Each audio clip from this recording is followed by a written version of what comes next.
दुनिया कभी भी इतनी कनेक्टेड नहीं थी, लेकिन जब टेक्नोलॉजी का जन्म हुआ तब कम्युनिकेशन की दुनिया ने अपनी कहानी शुरू की। आज हम बात करेंगे उस सफर की जो मोर्स कोड से पहले चलती थी, एक सफर जिसमें शब्दों का असर कुछ और ही था।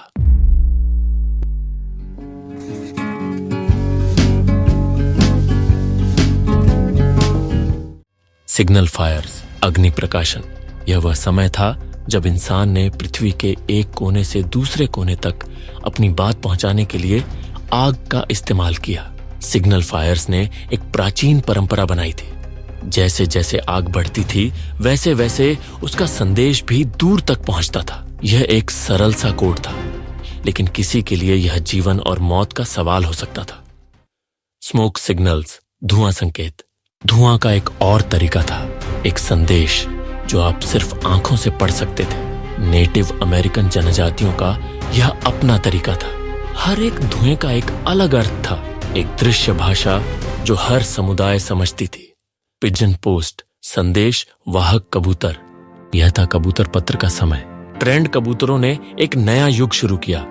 कबूतरों के जरिए भेजे जाते थे जरूरी संदेश, और ये कबूतर एक स्पाई की तरह अपने रास्ते पर निकलते थे अपने डेस्टिनेशन तक पहुंचने के लिए।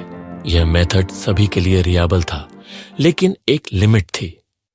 ड्रम सिग्नल्स, ढोल संकेत। यह था ड्रम्स का तरीका, जिसमें हर एक बीट एक अलग संदेश बताती थी। यह साउंड सिस्टम था जो जंगल के हर कोने तक सुनाई देता था। जैसे एक ड्रम का तांडव, वैसे एक नए कम्युनिकेशन वर्ल्ड का इंट्रोडक्शन था। यह था ढोल संकेत, जो हर ट्राइबल लीडर के पास एक सिग्नल भेजता था। मोर्स कोड की एंट्री, द गेम चेंजर। और फिर एक दिन सैमुअल मोर्स का नाम सभी की जुबान पर आया। मोर्स कोड का जन्म हुआ था। अब बस डॉट्स और डैशेस के माध्यम से लोग दूरी को मिटाकर अपनी बात भेज पाते थे। मोर्स कोड ने सब कुछ बदल दिया।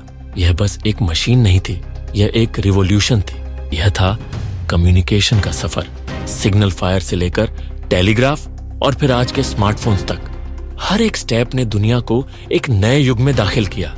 मोर्स कोड से लेकर आज हम हर एक सिग्नल और संदेश को इंस्टेंटली एक्सचेंज कर पा रहे हैं, लेकिन हम भूल नहीं सकते वो सिंपल सिग्नल्स जो शुरू करने वाले थे सब कुछ। जो हमने सीखा वह सिर्फ एक पार्ट था टेक्नोलॉजी के सफर का। अगली कहानी आपके सामने है, एक और ज्ञान से भरपूर चैप्टर।